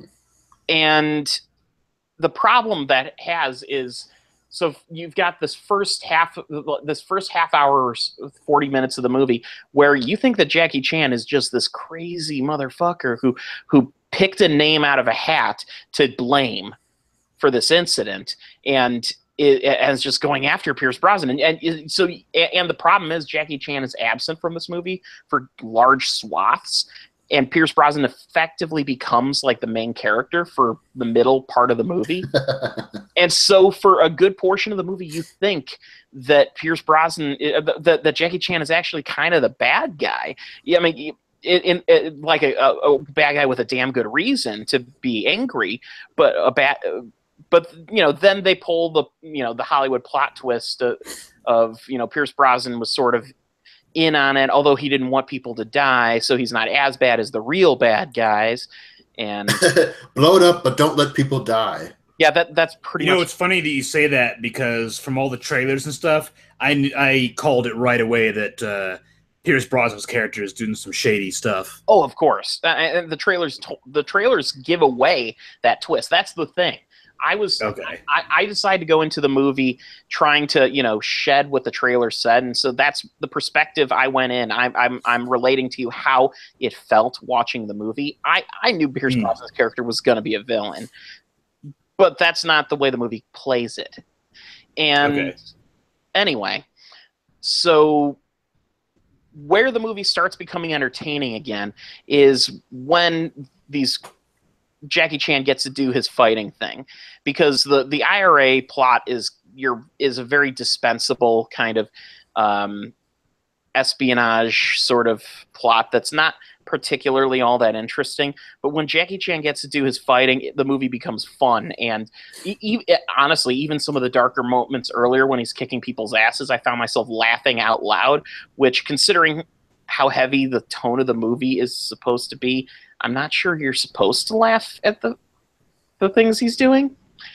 So it's like Home Alone, but and then another plot twist comes in that Jackie Chan is a retired Vietnam War Special Forces operator who Yeah, he was so he came to London because he was escaping, persecution after the war ended. Anyway, He was Viet Cong, or no, he was on the American side. oh, but he was escaping. What was he escaping? The North Vietnamese. Oh, so he never went back with the Americans. So He what happened escaped. was when the Americans pulled out, he and his family were arrested, and he escaped with his family, except a incident occurred on the way out of the escape that meant that Jackie Chan and his daughter were the only ones left alive. Oh, okay. All right, I got you. To his credit, despite these tonal issues that permeate this film, Jackie Chan and Pierce Brosnan both deliver solid performances. It's one of the rare dramatic performances from Chan that it resonates quite well. Wait, how old is his daughter? If his daughter was around when Vietnam was ending, The daughter's like high school age. so this movie takes place when? The math doesn't add up. You know what? I think he escaped North Vietnam sometime in like the early '90s or something like that. So he stayed behind in Vietnam for that many years. I think he was in a camp or something. Didn't he have two other daughters too? Yes, the timeline did.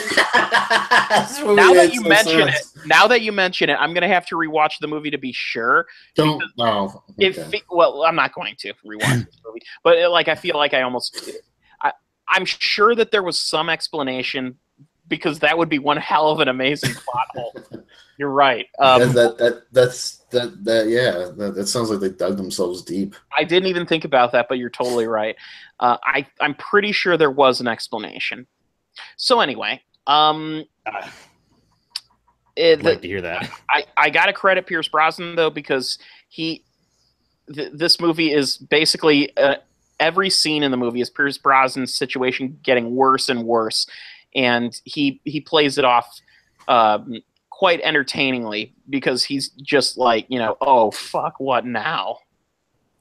Oh, fuck. Yeah, and this movie, it was a perfectly entertaining, rainy day kind of movie, but I wouldn't say it's worth a full price movie ticket. Okay. I have Movie Pass, so I'll probably check it out. There you go. All right, there's one more brand new. Actually, wait a second. You know what? Let's mix things up so I'm not talking about a movie twice in a row. Hawk, how about you tell us about The Perfect Weapon? Yeah. This is this movie is it's amazing. It's really, really terrible. It is about it's I think it's directed by a guy who's only does Viking movies. And he's like Norwegian or something like that. His name is Titus Parr. Yeah, and I think he does Viking. I think he does the Viking movies or something like that. But I had a suspicion about halfway through the movie that he doesn't speak a lot of English, and Steven Seagal probably ghost directed it or something. But I don't know. In any case, it takes place in America 2099, where Wait, what? Yeah, Earth 2099. So Seagal stars in a future movie. Yeah. It's about a totalitarian government who monitors everything, and they have created super soldiers to kill political rivals. The main character, one of the super soldiers, is played by Johnny Messner, and the villain is actually played by Steven Seagal, which is kind of interesting. And it's kind of like Steven Seagal just kind of walked onto set and did his thing and left, because he's in like 4 scenes.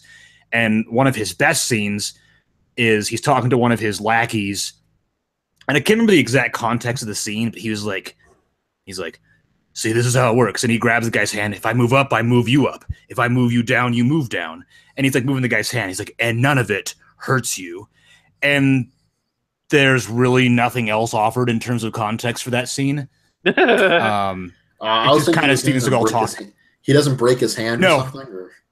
Nope, he just moves his hand around with using a pressure point or something, and then that's the end of the scene. There's another scene where he's like has his hand on this naked lady in a bed. He's like, all of your organs are connected. Everything is one fluid movement. Your nerves, your your blood vessels. I tell you all this so that you can do it to me. And it's just Steven Seagal scenes are really weird in this movie. But he is a weird guy. I mean, I was just gonna say, don't say fluid movement in reference to a Seagal movie. I almost want, based on hearing the description of that scene, I want him to star in his own remake of The Human Centipede. Oh God! As the mad scientist, as the bad guy, as Dieter Laser. Yeah, as Dieter Laser. So the super soldier gets to a point where he doesn't want to. No, let's see. There's these three politicians who are in a room. And they're talking about purchasing women because they're beautiful, but are actually using this as a front to discuss political shenanigans away from surveillance. And then the assassin comes in and kills all of them, but he spares this lady because the lady who's dancing looks like his girlfriend from years ago who got killed in a scene that is offered in the flashback with no context. And then he gets kidnapped because he doesn't kill her, but he's shot by the lady that he loved, and there's some fighting, and this movie kind of loses track of what it wants to do halfway through and then never gets back on track, because then later on there's a plot twist where he finds his dead girlfriend, who was never actually his girlfriend, because when he was being engineered to be a super soldier, a mole inside the government planted a false memory of the girlfriend in his head so he'd be angry enough to try to take down the government. So it's kind of like a reversal. And then he fights Steven Seagal and kills him. And then it's one of the best plot twists I've ever seen, and it's one of the worst ones too. Kills Steven Seagal, and in the last scene, Seagal's character is laying almost dead. And then Steven Seagal also walks into the room and is like, "My twin brother." Yeah. And What? it pulls a beer fest. It pulls a beer fest, but with no payoff. It's just kind of like it's actually. Two scenes are very similar because it just pulls a twin brother out of its ass. But in Beer Fest, it's done for comedic effect and also to suggest that the twin brother is actually still the same guy and everybody's too stupid to figure it out. But no, like two Steven Seagals in this movie talk to each other, and one of them is like, "Give me an honorable death and avenge me," and then that's the end of the movie. Wait, what? The movie just ends before it happens? Give me an honorable death and then avenge me after you kill me. So yeah, and the brother's like, to avenge the twin him. brother's like, he's like, "I will," and then he stabs him with a sword, and then it's a hard cut to credits, and then in the middle of the credits, there's like some like really generic mid-2000s action movie metal music playing while twin brother Steven Seagal and like 6 soldiers get onto a helicopter and fly away. So okay, the twin brother kills the other twin brother. And now he must avenge the death by doing what?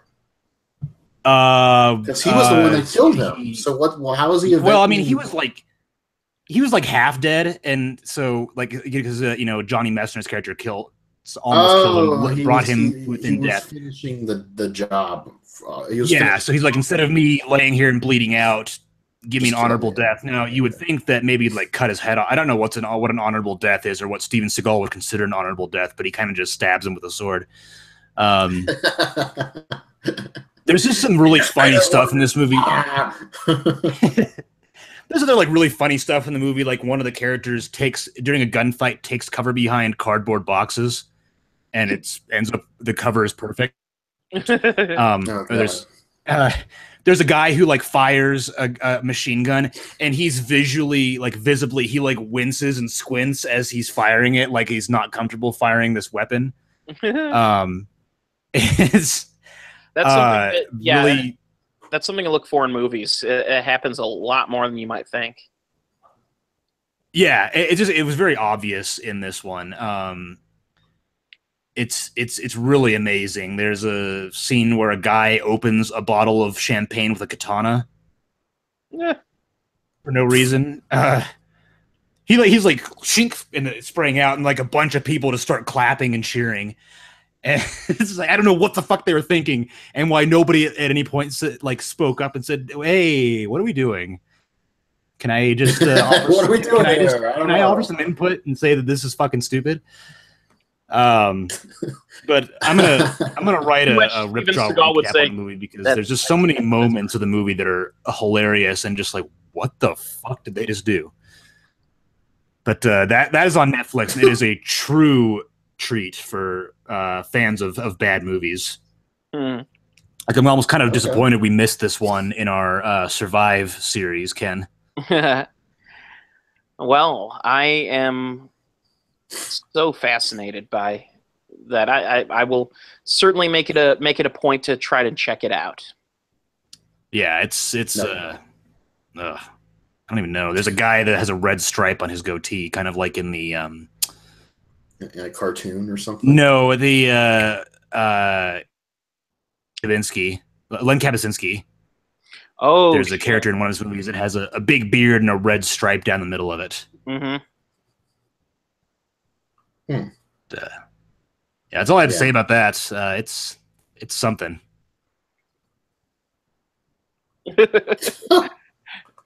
I've already seen it twice. You've already seen it twice. Wow. Okay. You know, it's funny. As a closing thought on that movie, I actually walked in halfway through, and then I rewatched the whole thing so I could have the context of the beginning. And the movie actually made more sense the first time. Like, it stopped making sense when I had the context at the beginning of the movie. Ah. Oh, that's yeah. Well, Steven Seagal, he's had a storied career, and he's well known for his feverish ego, and also for basically making up shit about his own biography. You know, like his own life story. Yeah, I read that cracked article that you sent me on some of the shit he says. Yeah, that's I've heard tell of even more than that article covered too. Yeah. So with that said, we'll go ahead and move on to our final new movie of the day, or of the evening, which is Professor Marston and the Wonder Women, which I was the only one who saw this one, if I'm not mistaken, correct? Yeah, I was going to see it, and then I didn't. Okay.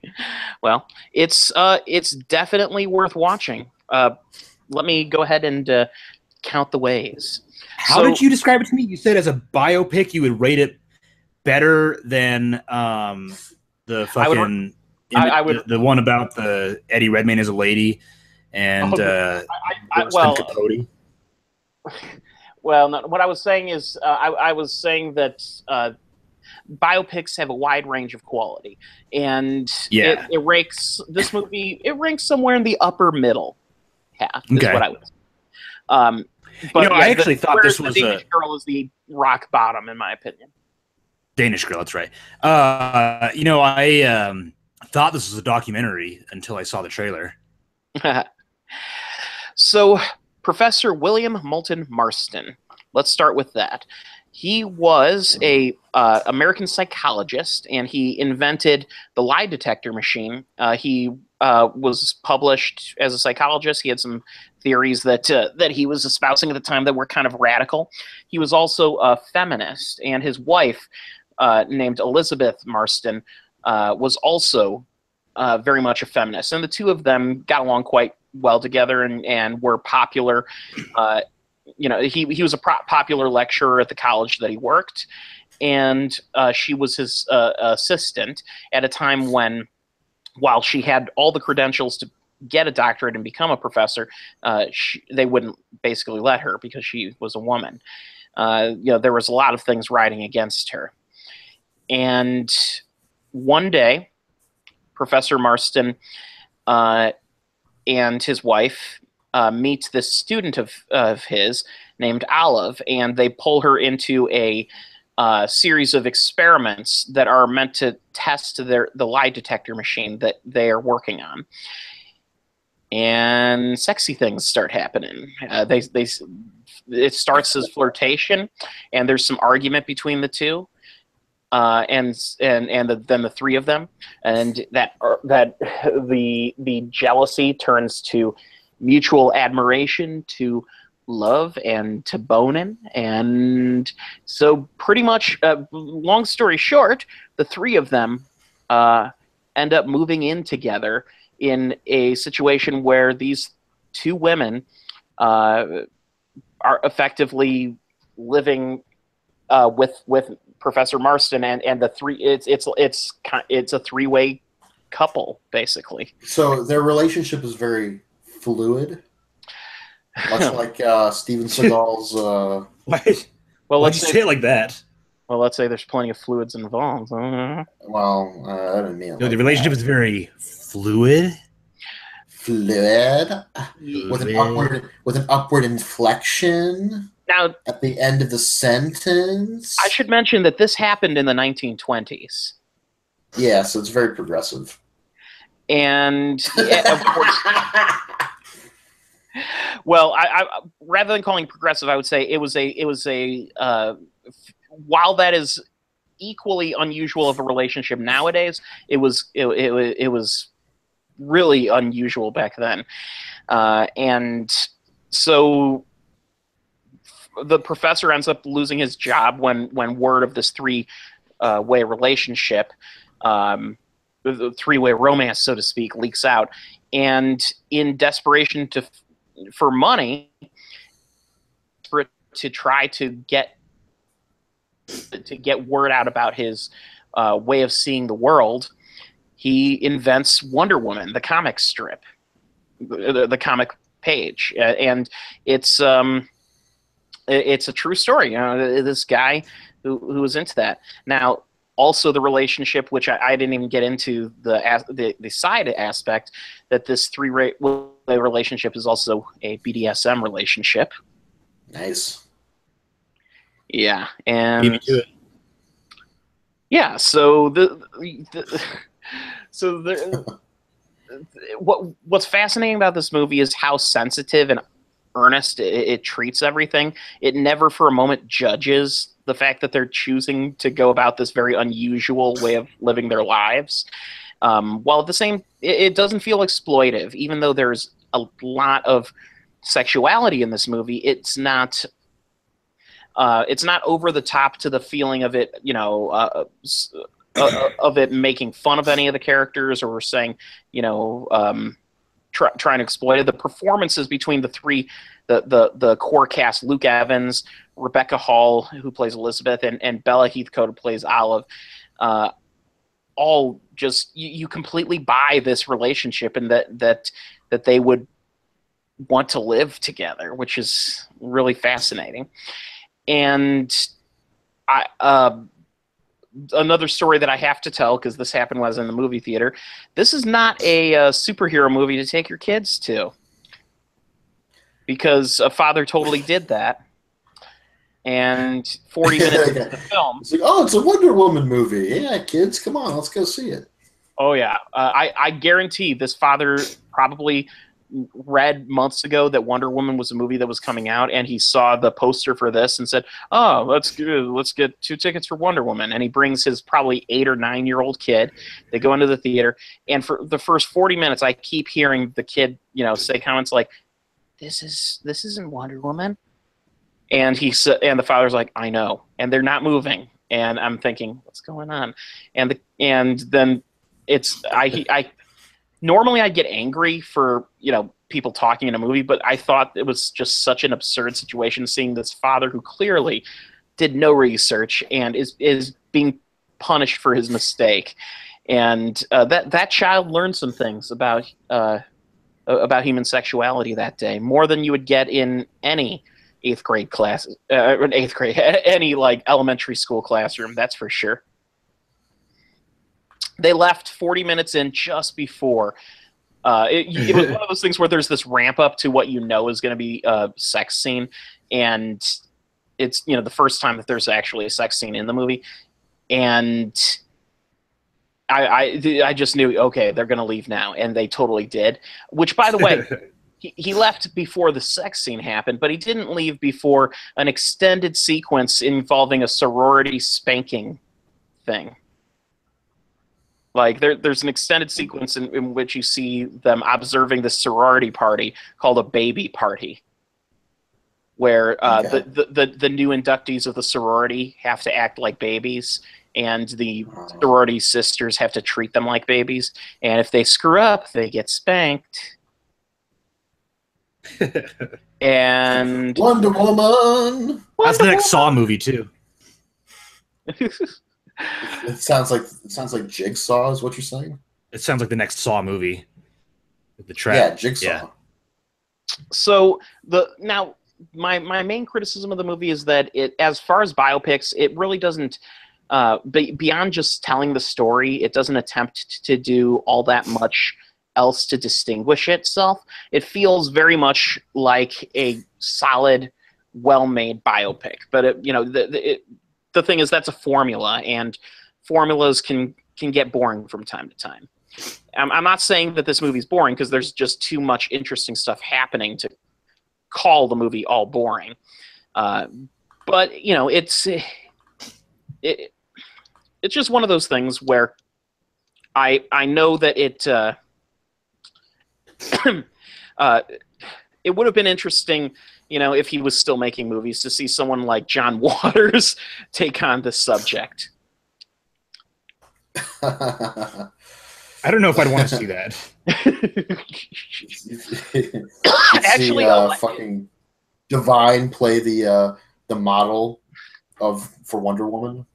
Well, latter-day John Waters would probably actually treat the subject matter pretty sensitively without too much overexploitation. He says, and then remembers Cecil B. Demented was a thing.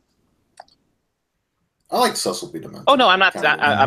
I'm not saying that's a bad movie. I'm saying, when we're talking sensitive.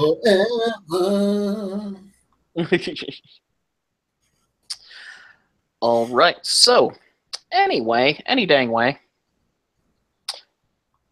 Yeah. That was movie. Sounds like it. All right. Now, one more movie to go in our Pubcast. You've been wanting to talk about this for the entire night. Of unknown origin. Yes, I saw this movie a couple weeks ago on TCM Underground, and I talked about it briefly on the Pubcast a couple weeks ago as well, expressing my absence of this fucking film. And it's Peter Weller fighting a rat. and so recently, last weekend, or last week or something, a couple days. When did we watch this, Ken?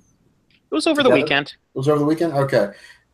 Ken and Zach Jeremiah of Movie Boozer wanted to do a rabbit viewing of a movie, and I recommended Of Unknown Origin. I have it on Amazon, and they were game, so we watched it together, and it was amazing the theories for the different paths the movie was going to take story-wise. They're like, oh, is this inside Peter Weller's mind? Is he imagining the rat? Or is the rat going to kill his wife? Or is this going to happen? Or is that going to happen? And I was like, just wait and see. And boy, we waited and saw.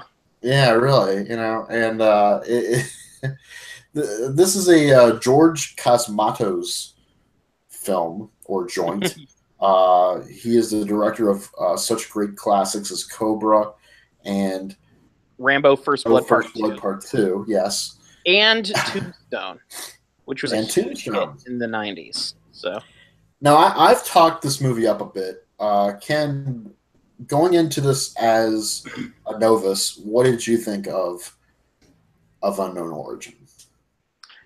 Of Unknown Origin is one of the most spectacular ramp-ups I've seen in a movie. It's the build-up is... First of all, it's amazing how quick the movie jumps into just insane things happening.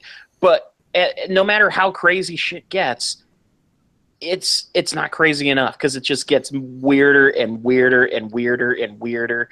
And it's a knockdown, drag-out fight between Peter Weller and a rat that's in his house. That's the movie. That's literally the plot. That's literally the plot, and the conclusion is this one-on-one steel cage match between a rat and Peter Weller. And Weller even dresses the part as a wrestler at one point. Yeah, by the end, of. by the end, he ends up looking like one of the Plague from Hobo with a shotgun. Yeah. He takes a fucking wooden baseball bat and loads it up with nails and blades and bear trap spikes and all sorts of other shit. And it's a weapon I called the home wrecker. Yeah. He wears elbow pads and a fucking hard hat, like a construction hat with a flashlight on it, and knee pads, and he's geared up, ready to go, and he's fucking his house up every single time he hears the rat. He's like ah ah ah, you know. And considering where he began the movie as, he was this banker, essentially. This was Wall Street type banker, upscale type guy. A tycoon, yeah. Tycoon, whatever you want to call it. He talks very yuppie and hipsterish. You know, like, hey, cat, what you doing spilling the cereal all over this joint, huh? It's very American Psycho. Yeah, it kind of is, but he's a little hipper than that. Right, yeah, like... It's not really... Well, whereas Patrick Bateman knew a bunch of statistics about popular bands, you get a feeling that this guy is a hep cat. He goes to beatnik bars. Right, and he lives in a brownstone, and he lives that I renovated this joint with my bare hands, baby. Like I laid the wood down myself, man. Laid the wood down. Damn right.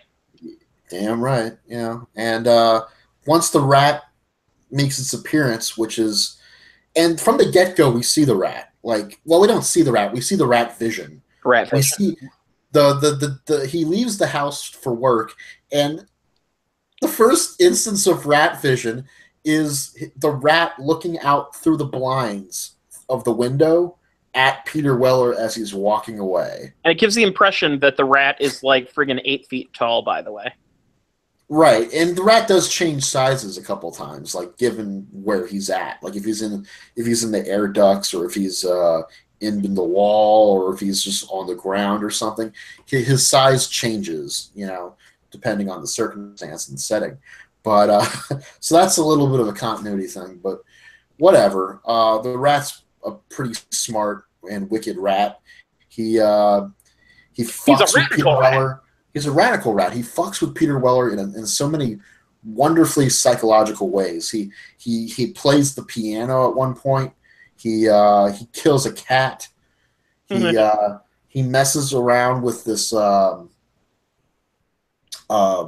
exterminator schedule. Peter Weller finally hires an exterminator. Yes. And he's like, I'm gonna leave the check under the counter or something, or under the record player. Yeah. And, the record player cover. He put the check under the record player cover, and the rat overheard this conversation. We see in the rat vision while he's making his phone call, and then later when he comes home, he thinks the problem's solved, and the rat's playing the piano. Well, to clarify, he's inside the piano, stepping on the keys. So he's not really playing it, but he is making noise. So he's alerting Peter Weller of his presence to fuck with him. And Peter Weller then sees the check pieces. So the rat this rat's pretty smart, and clearly has the goal of completely ruining Peter Weller's shit. Yeah. And Peter Weller is not going to stand for. This movie is off the hook, off the chain. It is ridiculous. Sounds awesome. Yeah, it is. It really is awesome. Yeah, I've definitely been wanting to see this ever since Bill mentioned it a few weeks ago. I haven't got around to it yet, but you're still enticing me with everything you're saying about it. Oh, please, at your next opportunity, watch the hell out of this movie. There's a wonderful nightmare sequence or daymare sequence, depending on how you see it, where there's a birthday party. I don't want to give it too much away, but the rat makes a surprise appearance. Mm-hmm. and that's a pretty wonderful moment. The 80s was a wonderful time for like that kind of thing, for like the dream sequence, because you have American Werewolf in London with that wonderful dream sequence. You know what I'm talking about? The Yeah. Nazi wolves and stuff that shoot up his family. I'm not getting any reaction. I feel like I've dreamed this or something. You guys No, saw you're that. right. You're right.